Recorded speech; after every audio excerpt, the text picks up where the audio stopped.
All right. Hello, hello, hello. Thank you for joining Put a Pin in It Conversations with Elisa. I am your host of Put a Pin in It, and my name is Elisa. All right. So tonight, we're going to be talking about a few things, but mainly we're going to be talking about the documentary that BBC put out concerning the prophet TB Joshua. All right, so if you haven't watched the documentary, this is probably going to be a spoiler. Well, it's not going to be a spoiler because I'm not going to go scene for scene. I'm just going to do an overall synopsis of what I think of the documentary.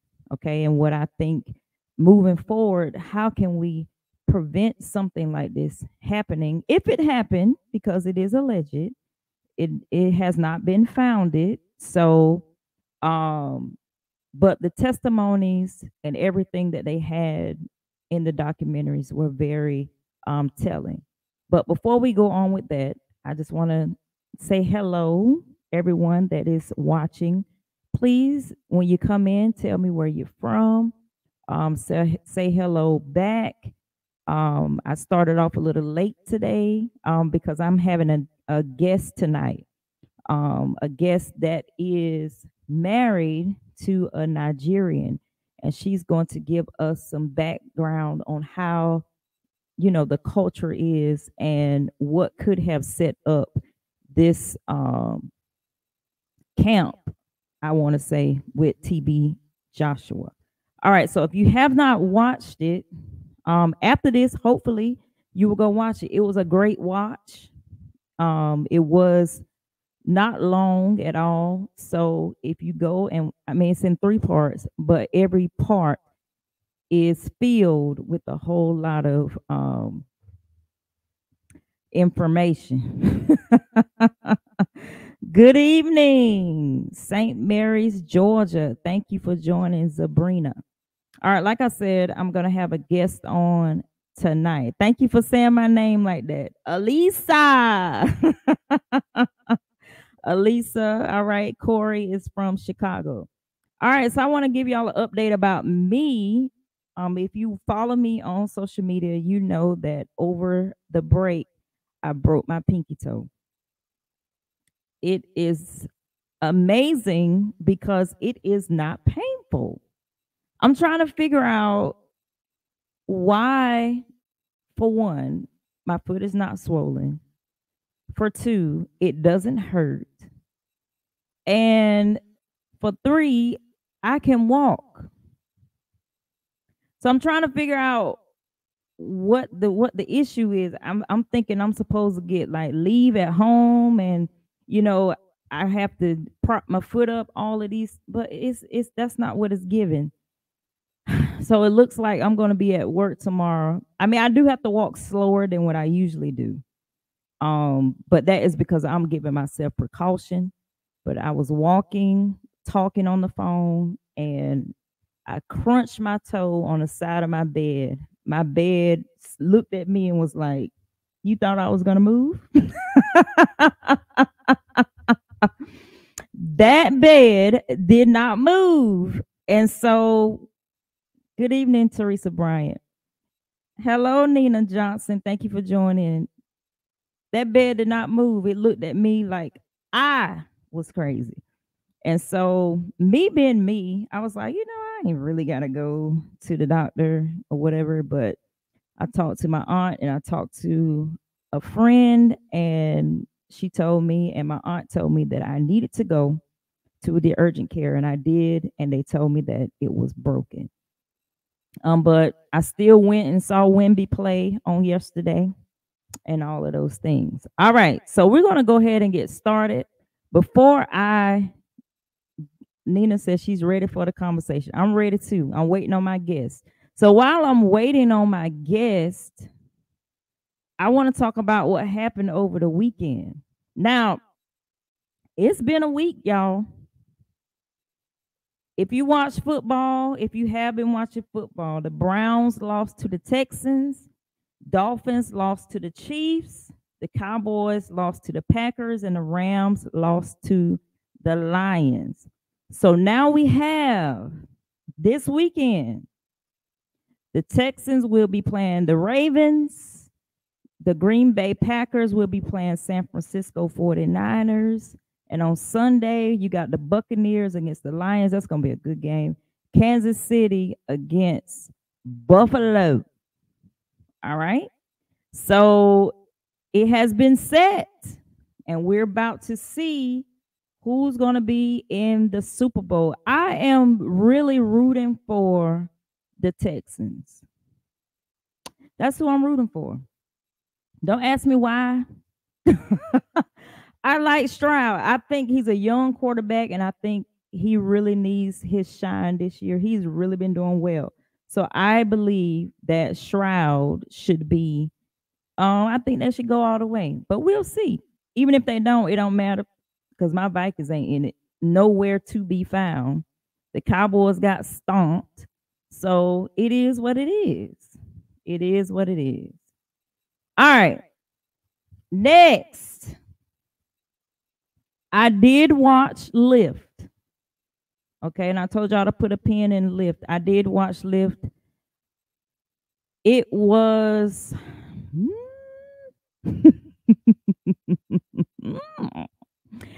Lift was a little corny for me. Okay, it was corny, and it was to me it should have been a cartoon. If it was a cartoon, it probably would have been more believable. And I fell asleep on it, so I don't even know what the end was in the movie. But when I posted it, a lot of people said that they went to sleep on it too. So I don't feel bad. I went to sleep on it. But of course, the first week they're saying that it is, number one in Netflix, of course, because people are going to search it out. But I don't believe that it's going to be number one for a long time. But this weekend, I am going to see the Book of Clarence. I showed you a clip of it last week. It's going to be somebody's interpretation of how the black people were in the Bible. Okay. All right. So my guest has arrived. And we are about to crack open this documentary of TB Joshua. And I'm going to tell you why I chose this guest is because she is married to someone that is from Africa. I think he's Nigerian, but I'm not sure. So I'm going to ask her that. And I want her to tell us about their culture and all of those things. Okay. So this is what we're going to be talking about now. So go ahead and like and share because we about to dive into this. And I want to hear your comments. I want to hear your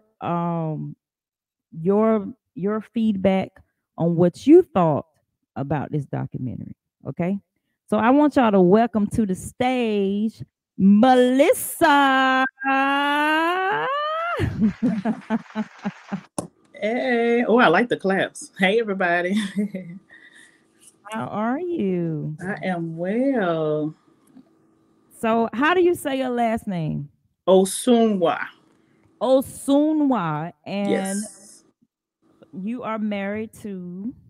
I am married to Louis Osunwa, who is a 100% Nigerian.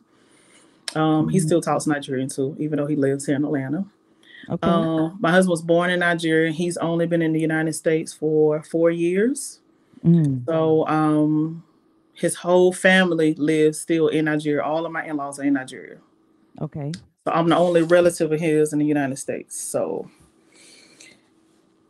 Do you take like frequent trips back to Nigeria? yes, I visit Nigeria at least for 2 months a year. So the whole month of August and September of this past year, I was in Nigeria. Okay. Before I go into, have you watched the documentary? Yes, all three parts. And have you encountered TB Joshua, like personally, or no? No, never Okay. seen them. Me neither, but I'm just saying. Well, I actually wanted to. When I first visited Nigeria in 2018 was my first trip there. And I was like, oh, I want to go see TP Josh. My husband was like, mm-mm. He was like, that crook, you're not going to see him. I was like, why not? He was like, Okay, no. so the word on the street. So to me, because when I watched the documentary, this is what it stuck out to me. Most of the people that was his disciples really weren't Nigerians. Right, They were like foreigners, tourists, and people like that. right. So is the word on the street for the locals is he's a crook? Is that the word on the street for the locals? Yes, but this is the thing. My husband said he remember when he started his ministry. He dated a girl that went to his church. He Mm-hmm. also had friends that went to the church as well. And it started with he did his advertisement in South Africa where there's a lot of white people there and in London. And it's something about black people that believe white people more than they believe their own. And he knew that. So he knew if I could get the white people to say, oh, there's a prophet among you, then the black people would jump on too. So at first, oh, why is these white people coming to visit Nigeria? Because anybody that's ever been to Nigeria, you may see a spot of a white man, but it's not Mm-hmm. common. Like going to somewhere like Lenox Mall, you may see a white man, but you know he a visitor. And Right, everybody's looking at him like, what is he doing here? Like he don't right, belong here. He don't look like us. right. So when they started seeing like an influx of white people at the airports, they just was like, why are they here? And then when they Mhm. always said, oh, we're going to TP Joshua ministry, they was like, there must be something going on down there. The white people Right, coming here. right. I'm glad you said that too. I'm glad you said it because we're gonna go. I'm gonna go through that now. If you haven't watched or if you don't know who TB Joshua is, he is a prophet. Well, that's what he said, and he said that he had a vision that God called him to preach. But I looked up his background. He started out really poor. He was in poverty, and he didn't finish school, from what I saw. Mm-hmm. And then he just started a ministry in his 20s. And so I've seen this pattern so many times, not only in Africa, but in the United States as well. When people cannot get the accolades of what they should outside of the church, for Mm-hmm. some reason inside the church, they just blossom. Yeah. Like it's like everybody just flock to them because they just get all the accolades. And then, and it's those people that when you strip them of that, it's like they lose their mind. Mm-hmm. And so when I watched this documentary and I saw his disciples, is what they call themselves, and how it progressed. Because at first it wasn't like that. Mm-hmm. From what the documentary said, they started off humble. They didn't, whatever like that. But his target was white people. And I thought that very interesting. And I thought it very interesting too that it was a white woman that blew the whistle on, hey, I'm about to tell it. White women got that anointing now. They gon' if they gonna they tell it, they gonna tell it. they gonna tell it now. Mm-hmm. And the lady that told it was she was a white woman. But what I don't understand, so can you tell me the culture in Nigeria? Are the women like really submissive? Yes and no. I would say yes. Traditionally, they are. But Nigeria, we have to understand that America is the center of the whole world. I've been Mm-hmm. to 18 different countries, Mm-hmm. and I've been to Nigeria so many times I can't even count, sometimes Mm-hmm. twice in a year. And America actually sets the tone for how other countries live. Mm-hmm. So when they start watching Housewives and all these other hood shows where women are fighting their husbands and cussing them out, they are starting to become that way. Mm-hmm. Now, when you're talking about my mother-in-law, She's still submissive. She just like, yes, sir. Okay, okay, babe. No problem. But these younger ones that's born in the 2000s, they just Mm-hmm. like the hood rats down in Bankhead. They the same because they've seen it and they want to be like the Americans. And they's like, Mm. oh, American women, they don't obey their husband. I don't have to obey either. You know, it's funny you said that because I've been to Tanzania, I've been to Mm-hmm. Africa, and what I noticed in Tanzania was because I went there on a crusade type thing, so it was kind of like a church thing. So what I noticed is that they really believe America is like when I went then. I don't know how they think now. I went in like 2008. They really think that America is like God's chosen place. Absolutely. And so we did a Q&A over there. And so we asked them to ask us any questions that they wanted to ask. And they asked, are our presidents, I'm laughing because it's funny, all our presidents saved and filled with the Holy Ghost? Hmm. I said, what? They thought that if in order for you to run America, you had to be a man of God. Mm. And we looked at each other and was like, no, that is not the case. And so, and with the miracles and the signs and wonders, you have to be careful about that too in Africa, because every time we prayed over there, somebody was demon possessed. Like it was like a dozen.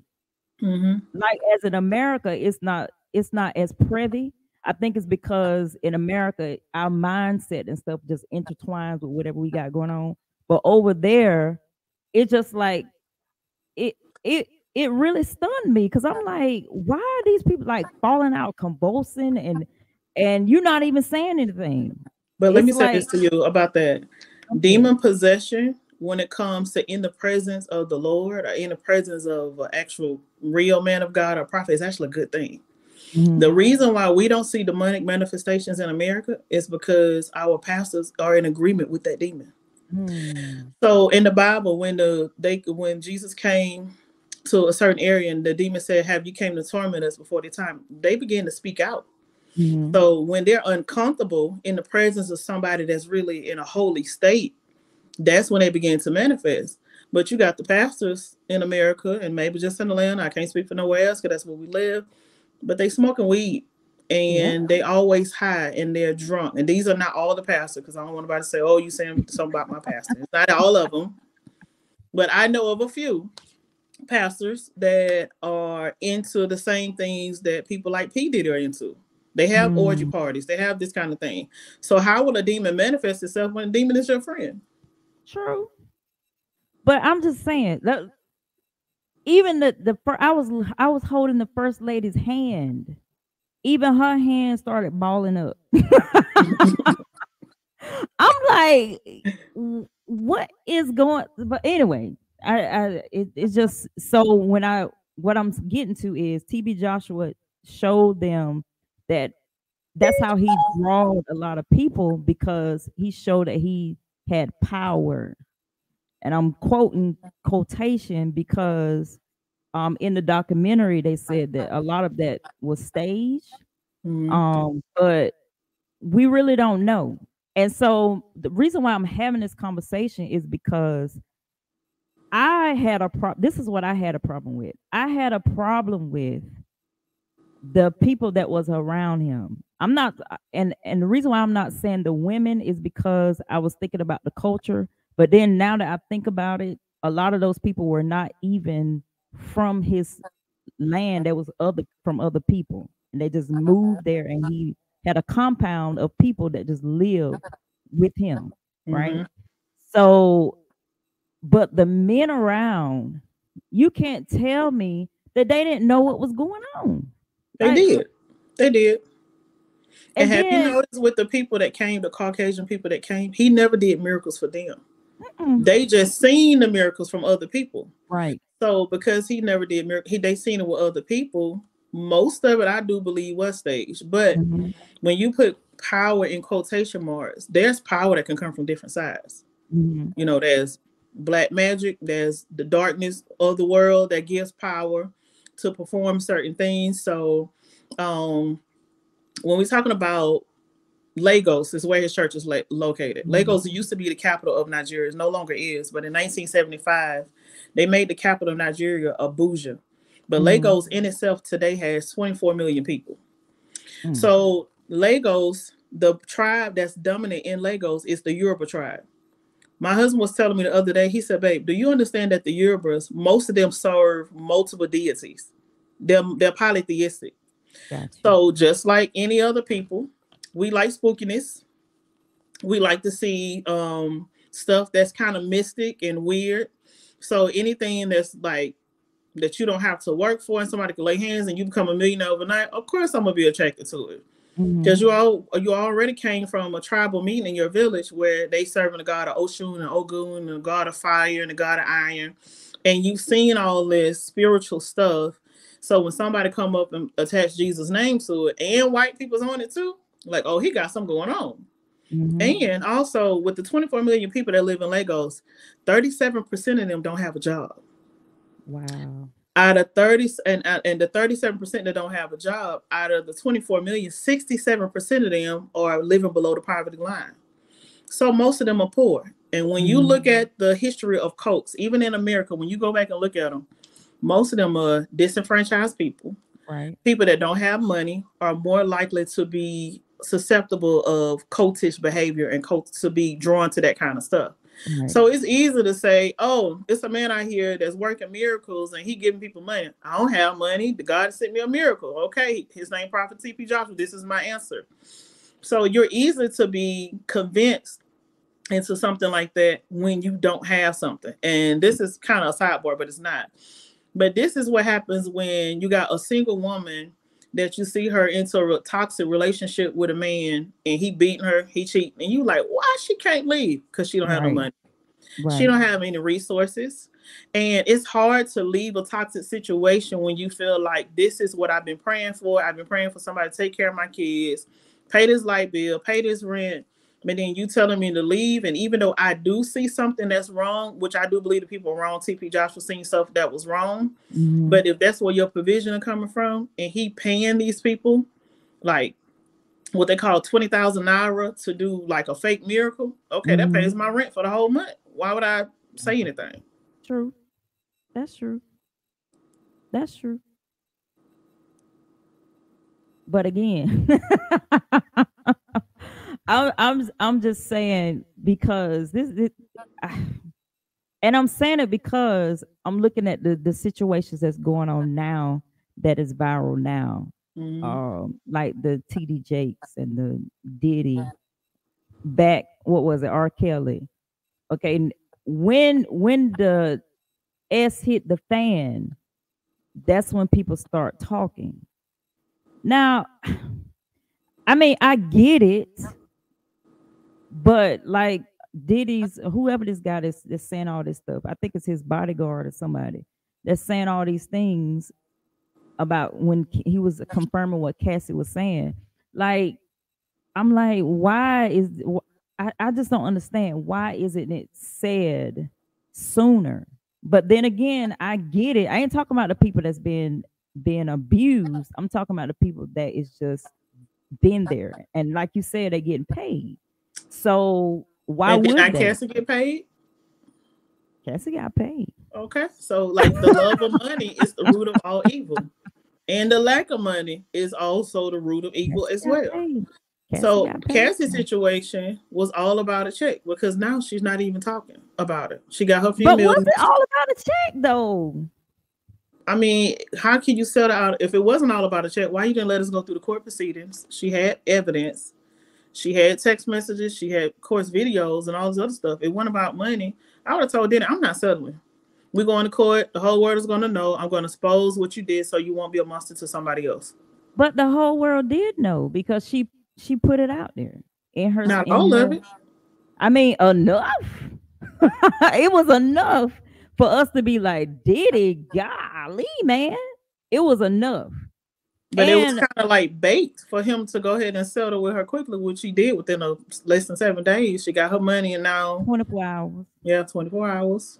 But my thing, I don't think hers was about it. And I'm gonna tell you why I don't think that. And the only reason why I changed my thinking about that is because of I said it a while back, is because of the murder trials. Um, there's the evidence that she would need to go to trial is no more. Mm-hmm. So therefore, her going to trial would have been it just would have been her just going to trial. It would, because there's no evidence.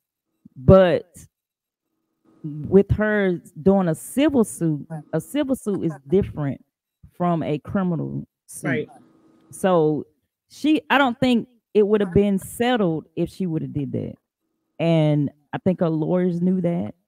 And that's how that went down. And in the murder trials, that's what they did with whatever, I can't think his name right now, but that's what they did with him, because they didn't have any evidence, so they had to take him to civil court, and they won, um, based off of what was said or whatever like that. But my thing is, I just don't understand. But then again, I do. So that's why I want to talk about it, because what can we do forward, because the church is still open. His wife may be a different type leader, who knows. She's in charge now. His mysterious death, we don't know if he took his life or if he just died of natural causes. None of that came out. But when he got word that they were going to BBC with this documentary, within a week he was dead. Yeah. So the Nigerians are speculating, from my husband talking to the members at the church. They don't want to say, but they say he committed suicide in his office at the church. I believe But it. of course, him preaching against suicide and saying you're going to hell, you can't say that our leader committed suicide.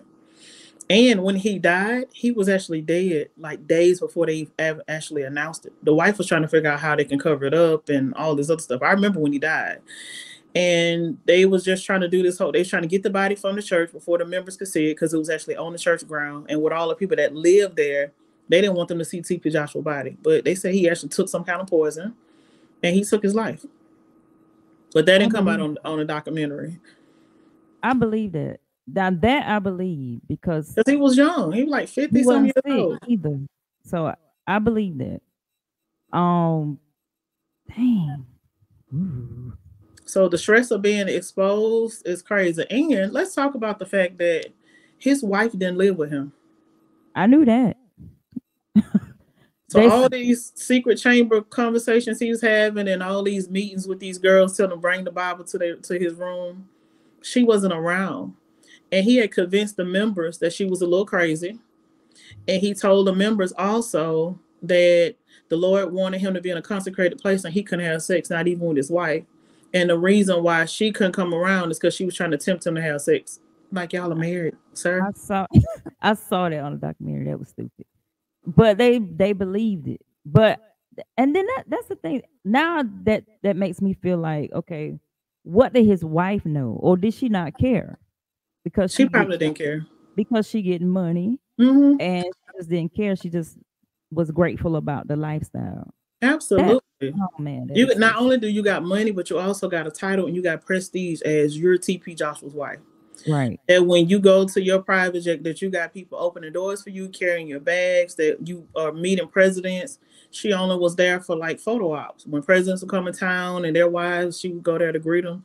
But she had to know that something strange was going on. And I'm pretty sure it started a long time ago.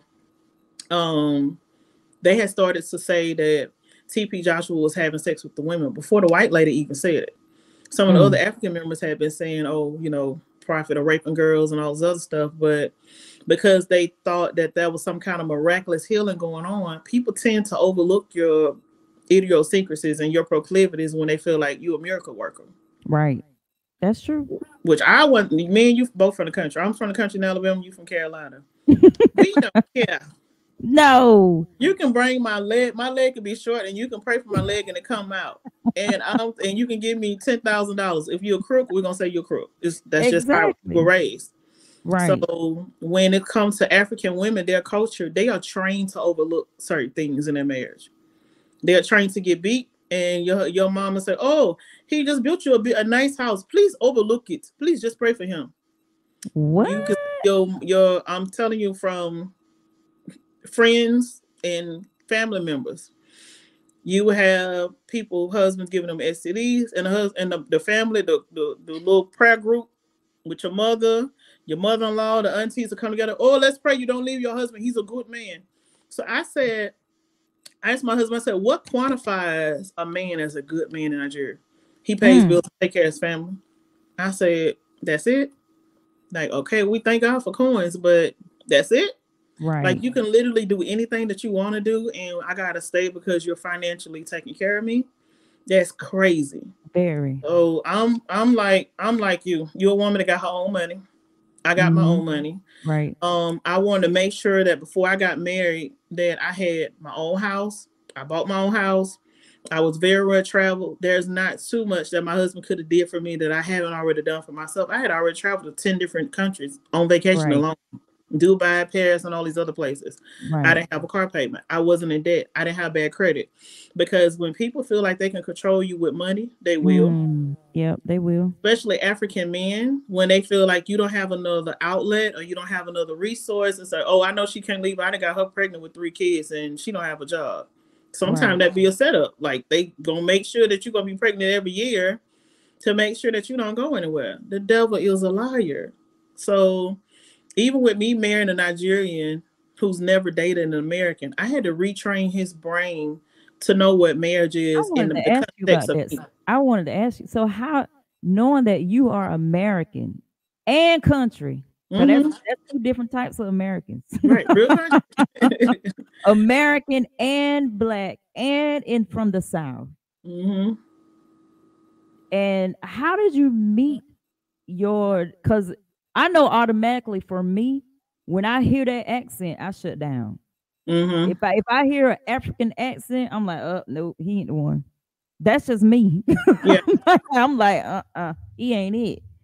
Because they know how to talk. Mm-hmm. They know how to get in them ears. And so when I went to Tanzania, matter of fact, when I went to Tanzania, the armor bearer was trying, he was like, "Do you think you can live in Africa?" I said, "No." I said, "No, sir, I can't. I cannot." Because I know what he was getting at. Like, you're very pretty. You don't do you like Africa? Oh, it's very nice here. It's different than what I've seen on TV. I said it's really beautiful. You do think you can? No, I cannot. Oop. So how did you meet your husband? And he doesn't seem like you said you had to retrain him. So what did that look like? It looked like a lot of fussing, a lot of fighting, a lot of prayers, a lot of Uh, tears, a lot of I don't want you no more. Let's get a divorce. That's what it looked like in the beginning, because I just was like, it would be simple stuff. Now my husband, he is from the city. mhm. He never lived in Lagos, but he's from Port Harcourt, where he didn't live in the countryside. So he knew MTV, BET, all those shows. He watched the Cosby shows, and his family really wasn't like dirt poor. Mhm. So he was Americanized a little bit. He had visited America, but he wasn't someone who was all the way Americanized. And it would be stuff like, "Go bring my food now." I was like, "Sir, who you talking to?" Because I'm from But Alabama. you, Like, by the way, we choke out men. That's what we do up from Alabama. And I was like, I don't even want to have that kind of relationship with you. And when I talked to his uncle, he got one uncle in the whole United States. It's his only relative. I forgot about this uncle.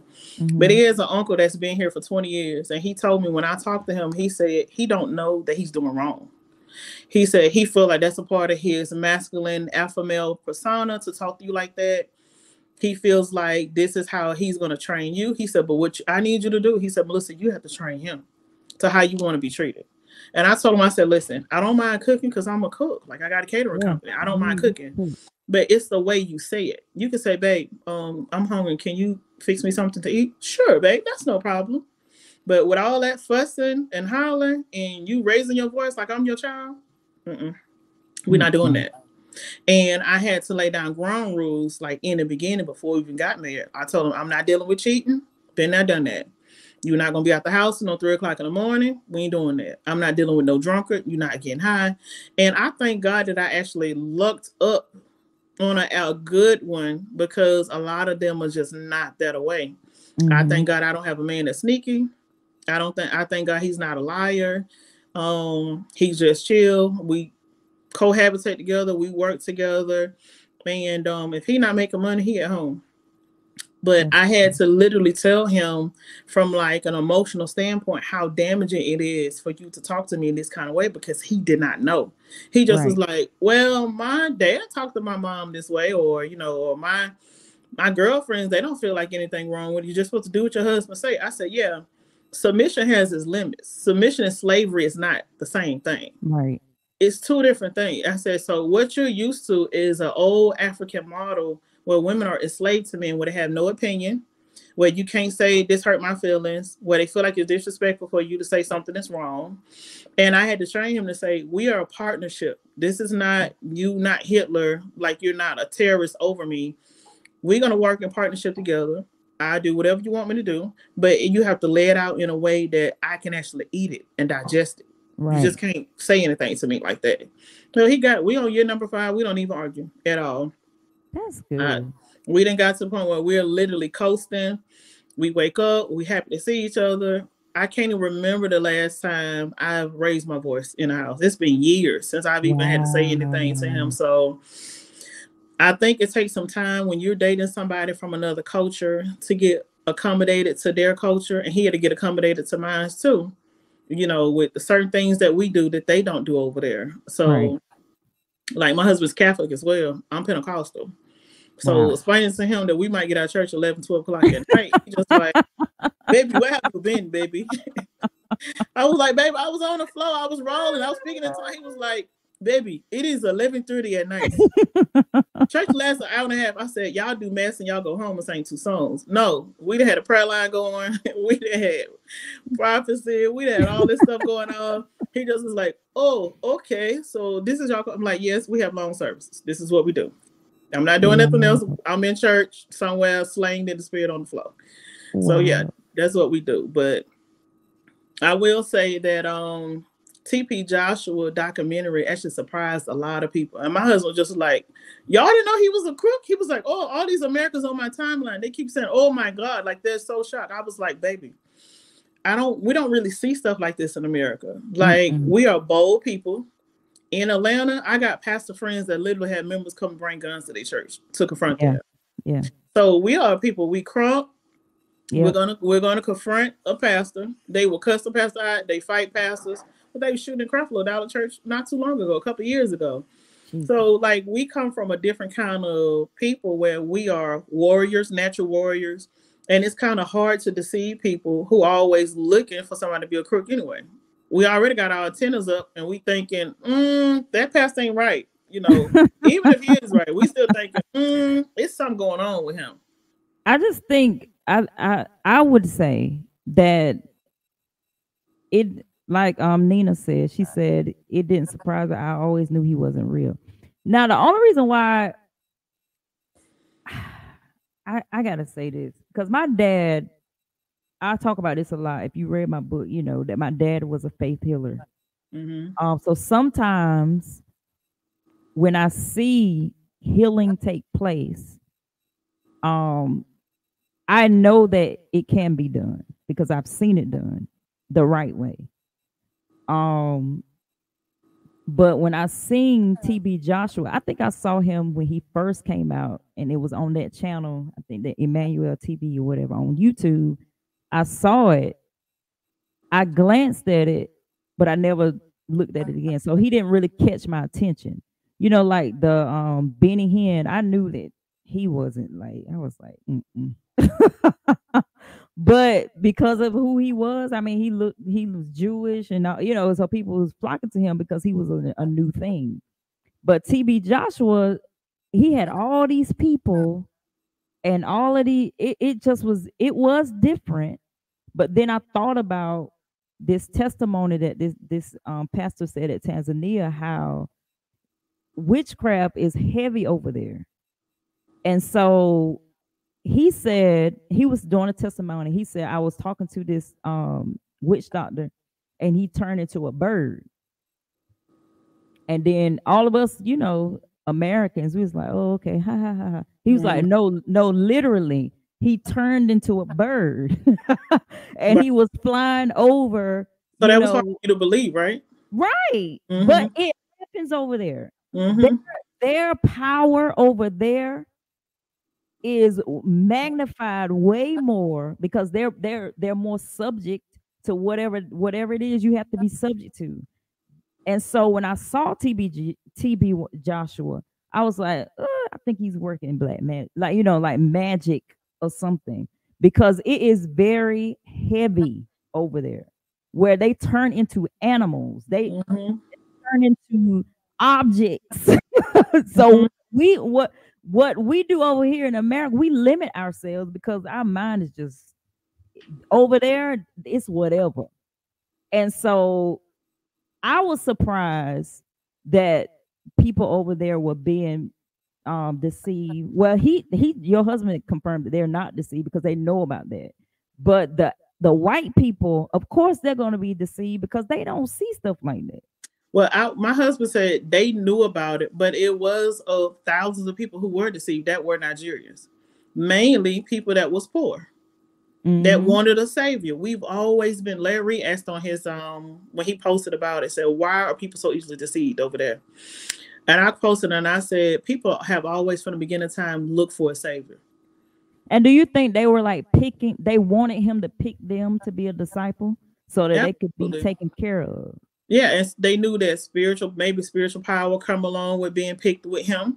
They can Mm, also do miracles too. They can also get healed, and also being one of his close disciples. That means you also got money too. yeah. And people So looked that. at people as a god that was connected to TP Joshua. Mm-hmm.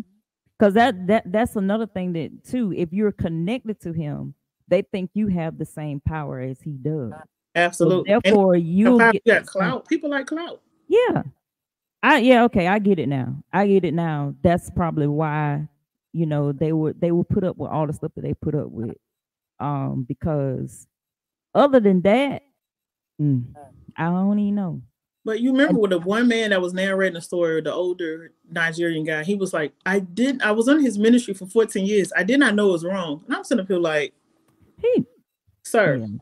you don't know it's wrong for your pastor to be raping women in the middle of the night? And you don't think that it's wrong for your pastor to have to tell these girls when they can go pee?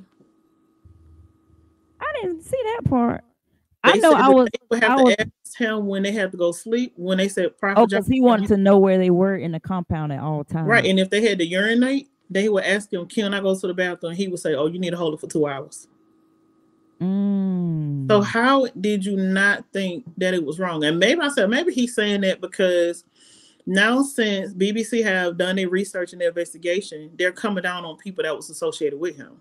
And for him to say, I didn't think that it was wrong, kind of frees him from any liability or responsibility to say, oh, I was deceived too. I didn't know it was wrong. Come on now. You know that's not right. For a And I grown man. felt bad for the girl that was a lesbian, because she was like, at the time she knew she liked girls, but at the time she was like, why he don't ever pick me to come to the room or whatever like that. And when she got up there, I know she was like, And she, Lord. a wonderful surprise. She was like, I oh, know this she is was like, oh my God. I the man of didn't God know this told her was to bring going your on. Bible. Let me see your notes from the service. I said, what? You want to see my notes? Oh man, that is crazy. Like I, I just don't. I would, and his own daughter. That was sad for me too. Mm-hmm. Yeah, how he didn't want to claim her because she was from somebody else. That really, all of it was mind boggling, but it just was the lesbian girl, the daughter. Those two stuck out to me. The other ones, I don't know, but the one with the eyes that went like that, I think she just wanted to be on. She liked it. She Well, you liked remember it. the way he was prophesying to her, and she was on the floor, and he told her, he said, you got a prostitute spirit on you. And she Hmm. started wilding out and all this other stuff. So She started following him, but he was one of the ones. She was one of the ones that he was having sex with. So you having sex with the woman that you cast the prostitute demon out that you didn't want to be in her? Right. That was crazy. Right. But let's It talk is. about the daughter. Obviously, she has some kind of real trauma Yeah. from experiencing. And my husband said that they knew about her a long time ago. But the reason he treated her so bad because he hated her mom. Mm. And just like he had that clinic at his church and he wanted everybody to get an abortion, this woman did not abort her baby. Right. So he was determined that he was going to hate this child and basically abuse her because of her mama. He couldn't stand the mama. Right. But I was like, the fact that the people stayed at the compound, and I heard one of the girls was saying, one of the Caucasian girls said they couldn't leave the compound. Now, how things are set up in Nigeria, most people do family have compounds. My in-laws, they have a compound too, Mm-hmm. where the family live, and it's like a big old gate, and they do that to keep like security for security risks. Like Right. these tall gates that might be 10, 12 feet long that you can't see over them, just in case somebody try to rob them or anything like that. You can't climb over a gate that tall. Right. And so it's normal for them to have a compound, but you can at least walk out of the compound and go to the store down the street. They got convenience stores everywhere. Right. And TP was telling these members, you cannot leave the compound to not even go to the store to buy some snacks. Like, that's absolutely crazy. It is. It is. And Absolutely. the fact that the building crashed, Yep. I want to talk about that too.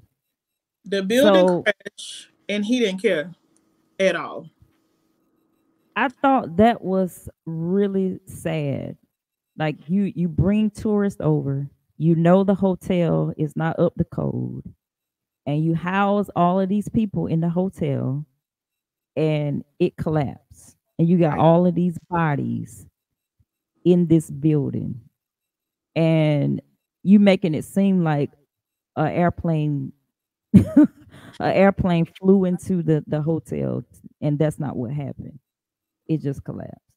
So my and then how they was like hauling the bodies off at night. See, this what I don't understand. You got to tell you can't tell me. Okay, all the raping and all that kind of stuff. Okay, but you hauling dead bodies so that it's not said that there were bodies in this hotel. You can't tell me you don't know that's wrong.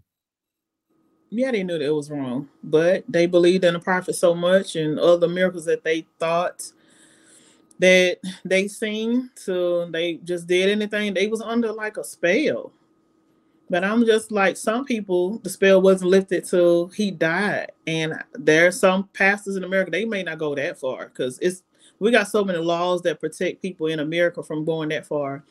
But like the fact that they were, like you said, chopping off limbs, they was cutting off people's leg and hiding the bodies from the public. We Mhm. knew from just seeing the building that people had died in the building. That's it. And in the infancy stages of them building a building, the engineer told them, we cannot build this past a couple of stories. And he was like, I don't care. He was like, we need to build as high as we can so we can get more money. And Mm. when I heard him say that he wanted to charge the same price for American hotels in Nigeria, American hotels for probably a Marriott is at least $80 a night. Mhm. These people don't even make on average $80 in 1 month. Yeah. I So stayed in a nice hotel in Tanzania, and my bill in their money was $1 million, mm-hmm. but it was only like $500. Right.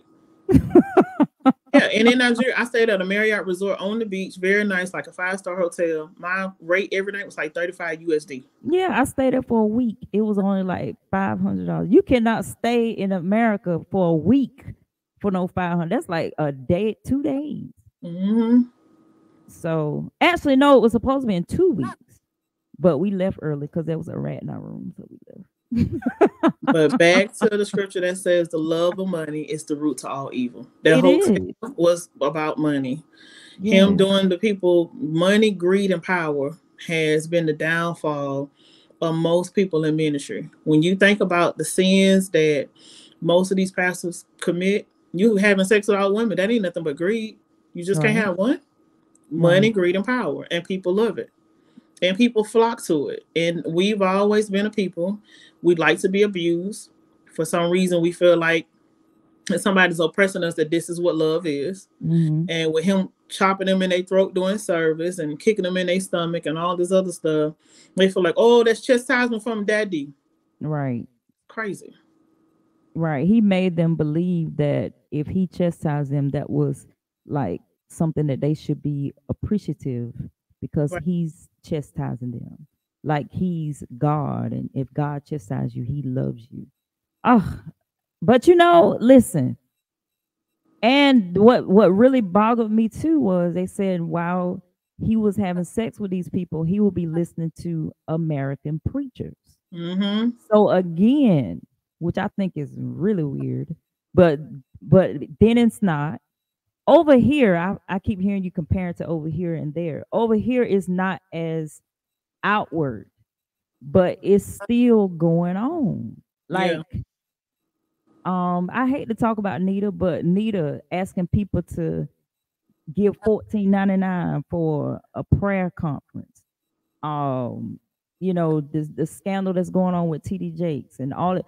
I mean, it's not we're not they don't have compounds, but they do have things that's going on that's very similar.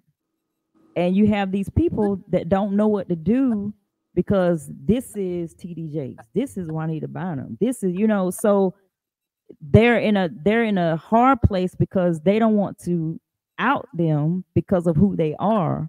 But then again, it's like if you don't stop the cycle, it's going to continue to go on. Absolutely. So, I mean, I'm not saying TD Jakes is guilty ish, and I'm not saying I'm not saying but there are a lot of things that's going on that is the same. It's just it's not as open. TB Joshua stuff was open Mm-hmm. and it was out there. Like you got people living on a compound. It's kind of like the guy in Texas. I mean Waco. It Mm-hmm. that is crazy. Like you got people drinking poison because I mean it's just crazy. That but people do it because like you said earlier, they're looking for a savior. These people don't know themselves. These people are looking for somebody that they can trust. And once you give them that little piece of, I love you and I'll be there for you, then that's it. It's like gangs, it's like all those things. It's just they slap Jesus' name on it. So Absolutely. And this is why it's good. This kind of stuff starts with parenting. Like, I love the way you parent your daughters and you close to mhm, them and you have a conversation with them, which is really not common today. But people don't understand that kind of training goes a long way. mhm, Because when you have parents that reject you, you are easy to fall in the hands of a false prophet. yep, Or somebody to say, oh, you're my daughter. And all of them get called this dad, papa, because these are most of the time these are people that don't have either a relationship with their father or right, not have a good relationship or don't know who their dad is. So you get lost in the shuffle of being intoxicated with people of power and of influence because you were never validated from your father. You never right, had a mother that said I love you. You never had a mother that take time and told you how valuable you are. But because me and you both came from stable households, I'm always looking at somebody cross-eyed and just like, right, my dad used to tell us, oh, don't be jumping up and down because the guy tell you cute. You are cute, but at the same time, I don't need you to get intoxicated with compliments right, because I don't need anybody controlling you. right. So I've never been a person that just can do anything with anybody just because you said I'm cute. I'm like, okay, thank you. God bless you. Bye bye. Bye. Because I have a mother. That's the same. My parents, they were very hands on with me as well. Every day they told me how pretty I was, how proud they were of me, and all of those things. So, but I still, because in my teenage years, which is why I'm so leery about me and my daughter's teenage years, it seemed like there is a cycle that tries to happen in the teenage years Mm-hmm. where you just don't want to listen to your mother per se. Like if you're a girl, you don't want to listen to your mom. So fortunately though, even though had a wedge between my relationship with my mom, I had a godmother that was in the church also. So I was with her instead of, so it wasn't like I was with somebody that's going to lead me astray. But I found out when I got older that made me subject to people using me. Mhm. Because if they, especially females, because I was always looking for that female, how can I say it? I was always looking for that female figure, Nurturing. for Mhm. that acknowledgement and that affirmation. And so I fell into a ministry where I was being abused financially. I ain't gonna, it wasn't nothing but that. And now that I step away from it, I didn't even know it took a white woman. I was up for getting my secret clearance again, and they saw that I was in a lot of financial, there's like a lot of financial struggles, and she was like, why are you not paying your bills?" Like, and so I just broke down and started crying and telling her what I was doing, like I was giving all my money to the church. Mm. And she said, "Do you know that's financial abuse?" I was like, "What? I ain't never heard of that." She was like, I said, "Well, it's not like they asked me for it. It's just," she said, "But do they ever say no?" I said, "No." She said, "You're being abused." So It you felt doesn't, like doing God a service by yeah. doing that. I thought I was doing God. I thought that I was in covenant and doing what I'm supposed to do by giving all my money to the church. And after I had that conversation with her, and then after I got a call from, because I really was giving my money to that pastor, but after I got a call from the trustee saying, "Hey, we noticed that you're not giving your tithe," I said, "What?" So I called on 1,000. Then I was like, "How can you say I'm not giving my tithe? I don't get all my money to you. You Right. don't. You didn't tell them that." So it was that was when I woke up and said, "Lisa, this is not right. You So have let to." me ask you a question. Was you getting special attention from the pastor because of the money you was getting? Behind the scenes, Yeah. not in front of everybody. No, Yeah. So but you had proximity that other people didn't have. right? I was like the driver and everything. So and that was a perk, which Yeah, everybody else would I want, and guess. something you like to have that access to a powerful man of God. So of course it was easy to give to somebody like that because of the perks. Yeah, but looking back on it, it was not a perk. Right. But it's a perk. But then I guess I felt like it was a perk. But let me tell you, it's just a lot that when I watch documentaries like this, because I got juked two times. That time and the time when that it's in my book about that pastor that I had an abortion by. And I knew that he was not, it was right, it was wrong. I knew it was wrong. I knew it, I knew it.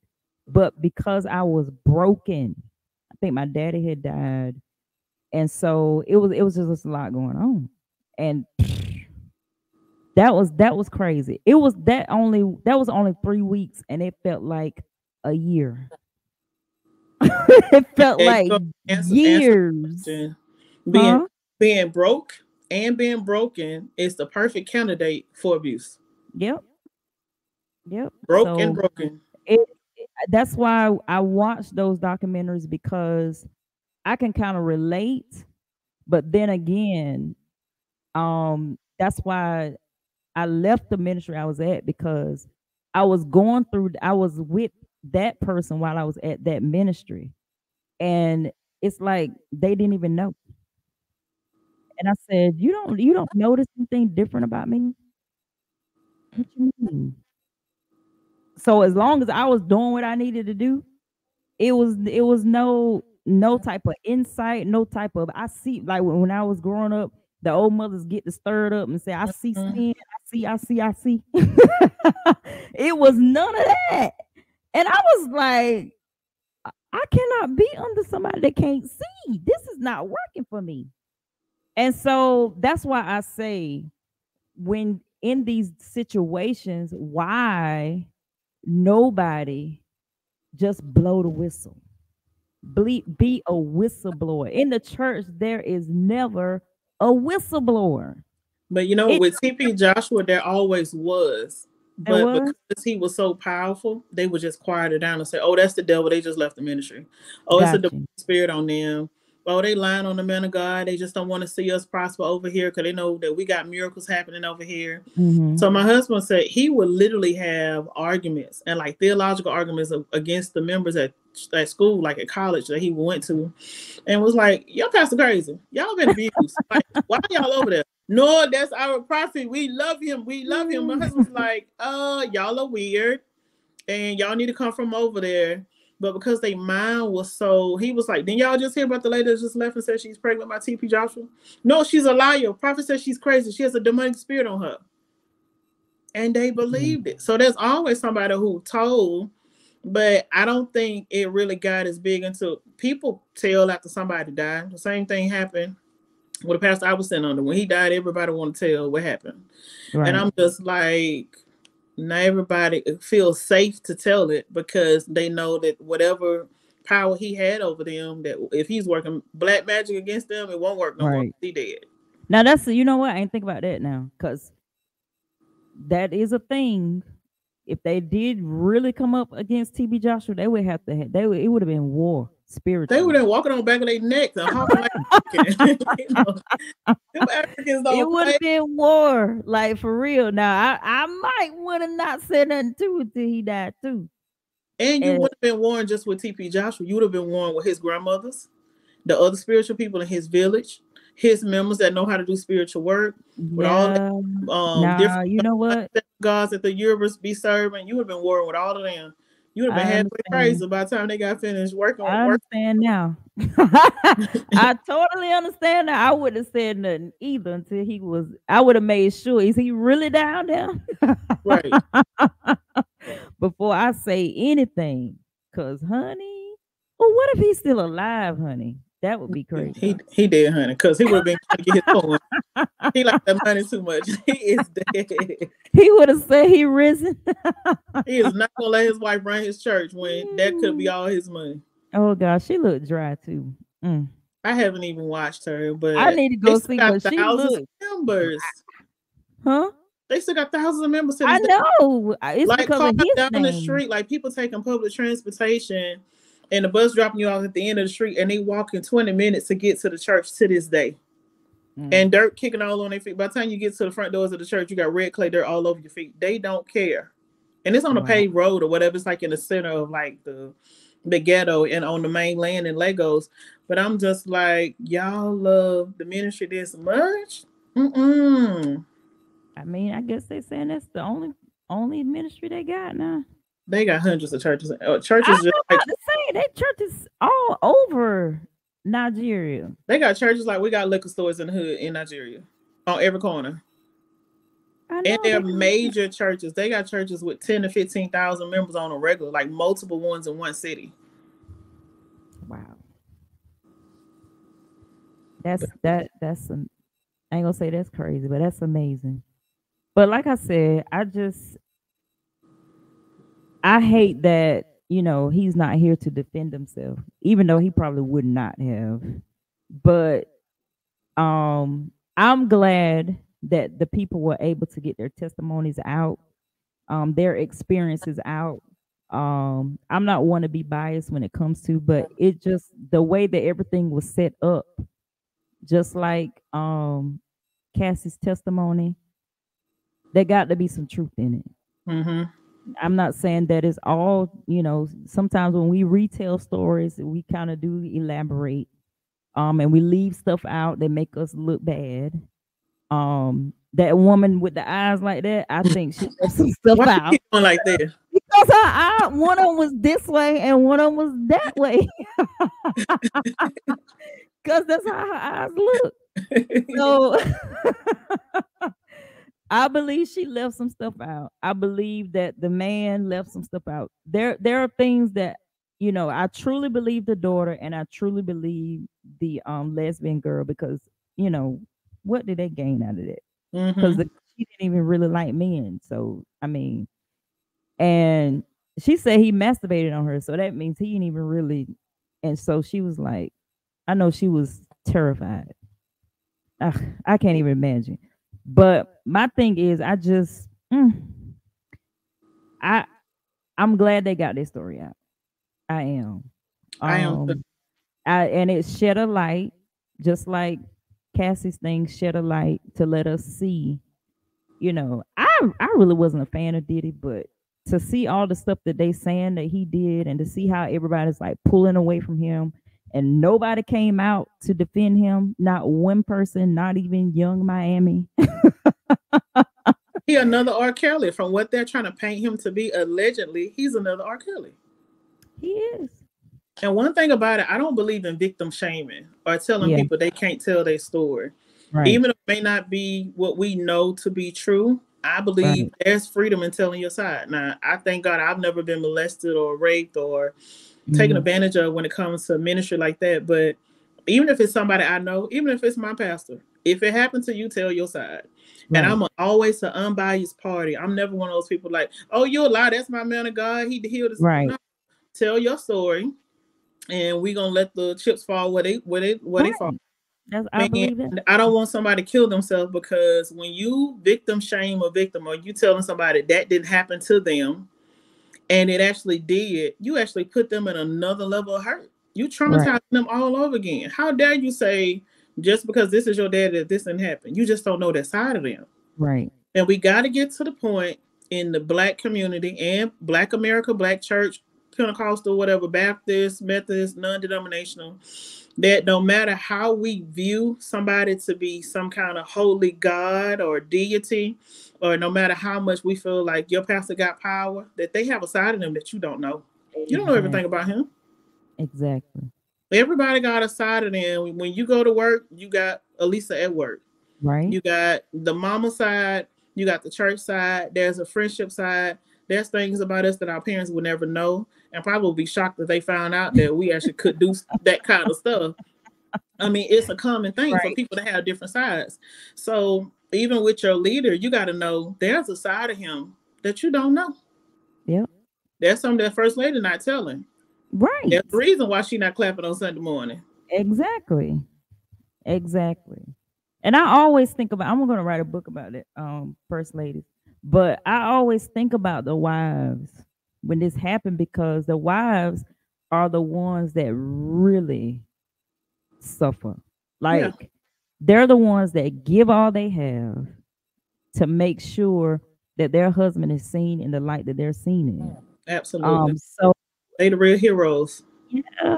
really are. And when your husband out here acted the fool and you got to clean it up, because that's really what they do. There is They do. no glorified position when it comes to being a first Mm, lady. It's not. mm-mm. It's Y'all not see hats and shoes, and you see makeup, and not knowing the sacrifice that goes with that. I got too right. many first lady friends to this day that they pay most of the bills because the church is not doing as well as people think they are. And just because the church is full, don't mean people ain't putting $1 and $5 in the offering bucket. Or you got the pastor that's the evangelist that's saying, "Oh, I gotta wait until I do this revival, baby, and I'm gonna pay this." So you basing your money based off gigs. I would never. You hear me? Never live like that. But like, you're taught that, thank God I didn't go through, when we first started ministry, I was the main breadwinner, but as time went along, that was no more. But my thing is, you never know what the pastor's wife, you got these women that's been mean to you for no reason. Mm-hmm. You don't have any type of gripe with them, but they have a gripe with you because they want to be you. And And can't then you? never be me, but want to be you. Um, and then my insecurity came in because I wasn't like I'm charismatic, but I wasn't like the charismatic, like the land on the hands and people falling out. So I Right. wasn't that type, because I was more practical. I'm a Right. practical person, which is what them knuckleheads needed, And they because don't. you shouting all over everything, but you don't even know 2 plus 2. You Mm-hmm. need to sit down. And Absolutely. so my thing is, I felt like, a lot of things just it first ladies go through a lot, especially when you're trying to do all that you can, but the people only want to listen to the pastor. They don't, Hmm. you just there, you just a prop, but not knowing you're more than that. So I really, and then it hurt me too that there are like other first ladies that did not mentor. They were insecure about, and I'm like, I'm trying to get mentoring from you, and you insecure of me. Like, what is Because you going fine, on? Lisa. That's why. I'm You've fine, been yeah. fine since you was two. So they send all them hips and things. They just like, I'm not gonna mentor somebody who could take my man. But that was my, and I it really put a bad taste in my mouth. Like, because I wasn't raised that way. I was But you gotta know raised. it had nothing to do with you. They Yeah, know they I know, man. I know, I They know. knew the pastor was a sleazeball, and they knew that you was attractive and you probably was his type because they've seen their husband's type. They're not gonna tell you that part. Mhm. But anytime you meet first ladies, which I've had a first lady here in Atlanta, same way. When somebody would join the church and she thought they was cute, she wouldn't talk to them. She wouldn't say anything to them. She was rolling her eyes. And I'm just like, oh, you my spiritual mother. And she just looking at me like, get away. I'm like, babe, I'm No. married. My husband may Oh not my come to church with me, God, Catholic, but I'm married. that's crazy. So And their see, insecurity was projected on you, it which made you was. insecure, but it wasn't even your fault. It was their husband had stepped out too many times with a woman that could look like you and probably was 20 years younger than them. Mm-mm. And now when they see somebody like you, they automatically assume that my husband's gonna want her too if I get her too close to us. Child. I, so it just got to the point where I just did my own thing. And I finally went to like a first ladies brunch. And all it was, everybody was talking about their husband. And I was like, y'all, this is not uplifting. Mm-hmm. this is crazy. Why don't y'all just get divorced? Because if Everybody you're get this divorced. unhappy, this should not be. And so I say that to say that a lot of first ladies are just really just putting up with stuff. And they're really not happy. And they thought it was something that is not. And so when I look at the TB Joshua's wives and I look at, Sarita and all of them, I feel for them because you never would have thought that something like this would have came out on TVJ. Absolutely. Never in 1,000 years. And we gotta pray for her. The same way we Yeah. pray for Bishop Eddie Long's wife. Yeah, we It's do. true or not, we can't say that because we're not the people that's Right. sifting through the evidence. Right. But I used to pray for Sister Long long time ago because just the warfare to having your husband name in the media, being Mhm. slandered like that, and you trying to shield your young kids from seeing it Right. on social media and from the news, and it's something in the back of your mind could wonder like, you know what, he do go out late on Thursday nights. I Mhm. wonder is that the time that he actually did that. It may not even be what he did, but Right. when you see so much, I don't care how long you've been married to somebody, when you got 4 or 5 people saying the same thing, whether they have Yeah. came together on a lie, whether it's actually the truth, it bothers with you. I don't care how in Right. love you think he is and how much integrity you have and all this other stuff, how much Jesus and good he preached. It's gonna bother you that your husband has his name out there, and it's gonna kind of make you look at him side eye. Yeah. Especially if you've been faithful. Mm-hmm. Child. So yeah, we do have to pray for her. I've been thinking about it too. We do have to pray for Rita J. Her and all of these that the first ladies that we just need to pray for them because they're the ones that get the bad end of the stick. Absolutely. So, but thank you for coming on. I usually don't stay on Thank this you for long. having me. See, Gatlin, you late. We done went through a whole lot of stuff. You gotta go back and Gatlin, you watch. gotta rewind and watch the You gotta go through the replay. replay. But thank you so much, Melissa, for joining us. I mean, I knew it was gonna be good because you crazy like me. So I And knew it. country like you. We Yep, both. and so I knew it was gonna be good. I'm glad that you told us your experience with your Nigerian husband, and I saw your wedding and everything. Y'all, it make you want to, but I know I can't. But Lisa, I had the same mindset when he said my husband told me I got introduced to him by one of my coworkers who was Nigerian, and he was like, Mm, "I got a brother that live in Nigeria. You want to meet him?" I said, "I ain't married no African." First thing I said, "I'm not mm. married no African." But he was so nice. He was so charming. And he was so genuine. And so I was like, well, maybe we just can be friends. And it just turned into a whole 6 year relationship. And I do not regret it at all. I tell anybody that before you marry somebody of a different culture, get all the counseling you need to get and talk to somebody who's actually in that lifestyle that's American married to a Nigerian married to somebody from Tanzania so you can know what you're getting yourself into because there are certain principalities that you got to be strong enough to break down. But if you go past that and you can actually see the treasure at the end of the tunnel, baby, you have a good marriage. I promise you, my husband's like my best friend. We sit up here and laugh and talk and giggle like we 10 years old. Like Well, we you cook together, we do everything together. take me to Nigeria next time you go. I I got a few of them. I know I can catch one, but it's the thing about it is I don't know. They would have to change their accent for me. They regular people. They speak Look, English when I and hear they Prophet Lovey they voice, speak when English. I hear his voice, Prophet Lovey, when I hear his voice, I get turned off immediately. I just can't. It's something about their voice that just makes me like, ooh. You'll get used to it. I had to get used to it too. I had to tell my mama when I took him to Alabama to meet my parents. My mom was like, "Can he hear me?" I said, "Mama, he not done." Is he understanding me? I said, "Mama, his first language is English. He just talk different." But yes, he hears you. And you in the room with him talking about, "Can he hear me?" Like, are y'all crazy? That is so funny. Okay. Well, we'll talk offline. We'll Okay, see. fine. All Well, right. thanks. Thank you for joining me. And you Thanks. guys go back and watch the replay if you haven't. This was a great conversation. All right, you guys, we talked about TB Joshua and everything else. So if you uh haven't watched it, you need to go on YouTube and go watch Disciples, the cult of TB Joshua. I don't know why I want to say TBG. TB Joshua. All right. He's no longer alive, but he left a mark in Lagos, Nigeria. And you need to go watch it and see what those people went through. And hopefully, like someone said up here, they need to get counseling and they need to go through therapy because what they endured was a lot. Thank y'all for sticking with me. A lot of y'all stayed on the whole time, and I appreciate that.